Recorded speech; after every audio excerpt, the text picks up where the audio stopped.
Shri Gayatri tours and travels Chardham యాత్ర complete travel plan. జనసేనలో మరోసారి వర్గ విభేదాలు బయటపడ్డాయి. ఒంగోలులో మాజీ మంత్రి బాలినేని శ్రీనివాసరెడ్డి ఆధ్వర్యంలో స్థానిక సంస్థల డీలిమిటేషన్ సమావేశం జరిగింది. ప్రకాశం జిల్లా జనసేన పార్టీలో దీంతో అంతర్గత విభేదాలు కనిపించాయి. జిల్లా జనసేన అధ్యక్షుడు షేక్ రియాజ్ కు ఇందుకు గాను ఆహ్వానం అందలేదు. ఇక ఈ విషయం మీద షేక్ రియాజ్ వర్గీయులు ఆగ్రహం వ్యక్తం చేశారు. బాలినేని వర్సెస్ రియాజ్ వర్గాల మధ్య ఇప్పుడు ఆధిపత్య పోరు నడుస్తున్నట్టుగా కనిపిస్తోంది. రియాజ్ వర్గీయులకు మాజీ మంత్రి బాలినేని శ్రీనివాసరెడ్డి సర్ది చూపారు. ఇక జనసేనలో గ్రూపులు లేకుండా కలిసి ఉండాలంటూ బాలినేని సూచన చేశారు. కానీ ఇక్కడ జనసేనలో ఒంగోలులో ఒక 2 వర్గాలను చూస్తూ ఉన్నాము. దీనికి డీలిమిటేషన్ సభకి ఇటు రియాజ్ కి ఆహ్వానం అందకపోవటం, దీని మీద కూడా ఆయన వర్గీయులు ఇటు ఆగ్రహం వ్యక్తం చేయడం జరిగింది. దీనికి సంబంధించినటువంటి డీటెయిల్స్ చూసే ముందర ఒకసారి ఈ దీంట్లో బాలినేని కూడా సర్ది చెప్పారు. అక్కడ ఉన్నటువంటి జనసేన రియాజ్ వర్గీయులకు ఒకసారి చూద్దాం. ఉన్నప్పుడు కూడా ఆయన మీటింగ్ లో వైసీపీ నాయకులు తిడుతూ మంచి వాళ్ళు కూడా ఉన్నారు, దాంట్లో భాగంగా బాలినేని శ్రీనివాసరెడ్డి లాంటి మంచి వాళ్ళు ఉన్నారని కూడా చెప్పారు. ఆ రోజు చెప్పినప్పుడు ఆ తర్వాత ఎన్నోసార్లు మీటింగ్లు చెప్పాడు ఆయన. ఆయన చూపించిన ఆదరణలను ఎప్పుడు కూడా మర్చిపోలేను. ఎప్పుడు కూడా అప్పుడు వైసీపీలో ఉన్నప్పుడు జగన్ గారు ఎప్పుడు నా పేరు 4-5 సార్లు ఒంగోలు వచ్చినా కూడా పేరు కూడా ఉచ్చరించలేదు. నన్ను గుర్తుంచుకొని పవన్ కళ్యాణ్ గారు అన్నిసార్లు మాట్లాడిన దానికి నేను ఎప్పుడు కూడా కృతజ్ఞుడై ఉంటానని కూడా తెలియజేసుకుంటా ఉన్నా. మీ అందరూ తెలుసు, ఒంగోలులో నేను 7 సార్లు పోటీ చేశాను, 5 సార్లు గెలిచాను, 2 సార్లు ఓడిపోయాను. ఎట్లా ఓడిపోయానంటే అది పవన్ కళ్యాణ్ గారి దెబ్బ, అది పవన్ కళ్యాణ్ గారి వల్లే ఓడిపోవటం. ఎందుకంటే మీకు తెలుసు, ఒంగోలులో రెడ్డి సమాజం తక్కువ, కాపు సమాజం వర్గం, కమ్మ సమాజం వర్గం ఎక్కువ ఉంది. అయినా కానీ తెలుగుదేశం వాళ్ళు నన్ను ఎప్పుడు ఓడించలేకపోయారు 5 సార్లు ఓరచ్చంగా.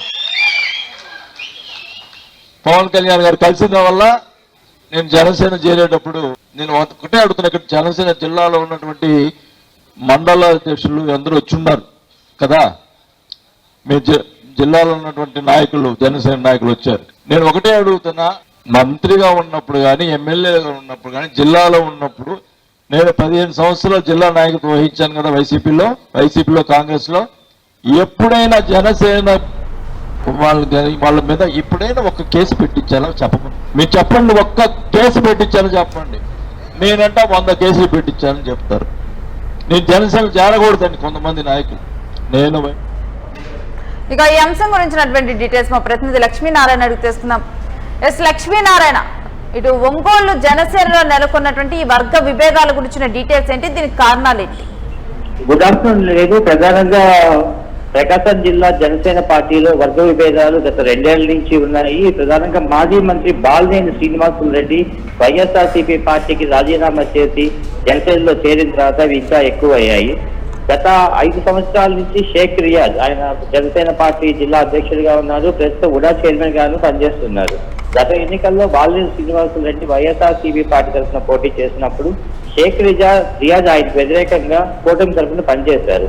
ఆ వర్గ విభేదాలు ఇప్పటికీ కంటిన్యూ అవుతాయి. జనసేన పార్టీలో బాలినేని శ్రీనివాసరెడ్డి చేరినప్పటికీ ఈ రోజు వరకు జనసేన జిల్లా అధ్యక్షుడు షేక్ రియాజ్ బాలినేని శ్రీనివాసరెడ్డి కలవటం కానీ, బాలినేని శ్రీనివాసరెడ్డిని షేక్ రియాజ్ కలవటం కానీ ఇంతవరకు జరగలేదు.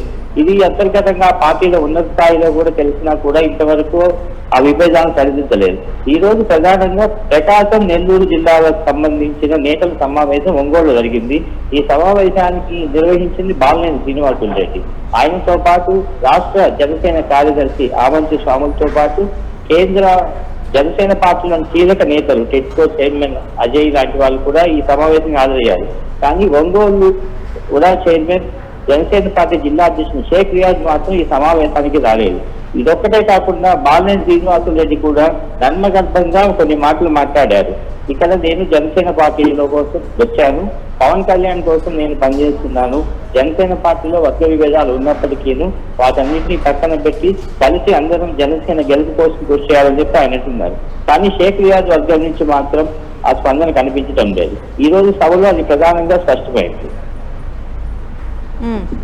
అయితే ఇక ఈ విషయంలో బాలినేని కూడా స్పందించినట్లుగా తెలుస్తుంది, తాను కూడా సర్ది చెప్పినట్లుగా తెలుస్తోంది.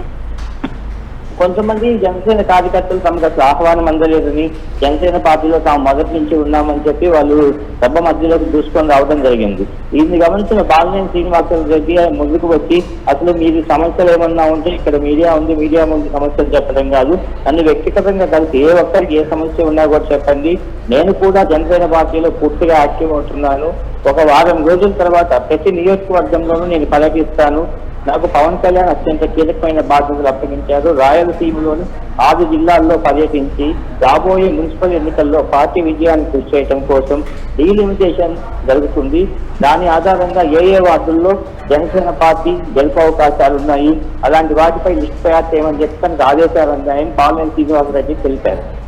ఆ లిస్ట్ తయారు చేసి పవన్ కళ్యాణ్ తాను అందిస్తానని, దీనితో పాటు ఒంగోలు నియోజకవర్గంలో తాను 7 సార్లు ఎమ్మెల్యేగా పోటీ చేశాను, 2 సార్లు మాత్రమే ఓడిపోయాను, ఆ 2 సార్లు తన ఓటమికి కారణం పవన్ కళ్యాణ్ టీడీపీకి మద్దతు ఇవ్వడమే అని చెప్పి ఆయన తెలిపారు.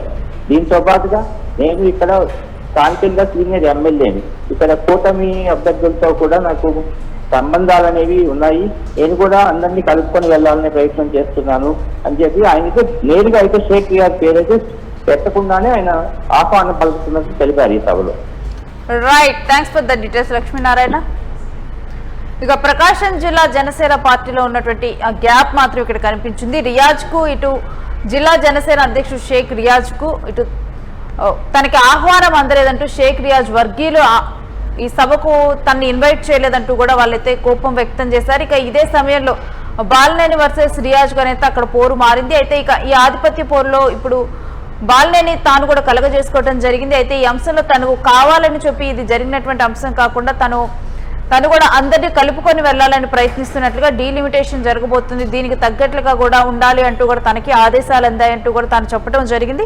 ఇక ఈ రకంగా కూడా బాలినేని కూడా అక్కడ ఉన్నటువంటి అన్ని వర్గాలను, అంటే జనసేన వర్గాలుగా కాకుండా అందరూ కలిసి వెళ్లే విధంగానే తాను మాట్లాడినటువంటి పరిస్థితులు మనం చూస్తున్నాం.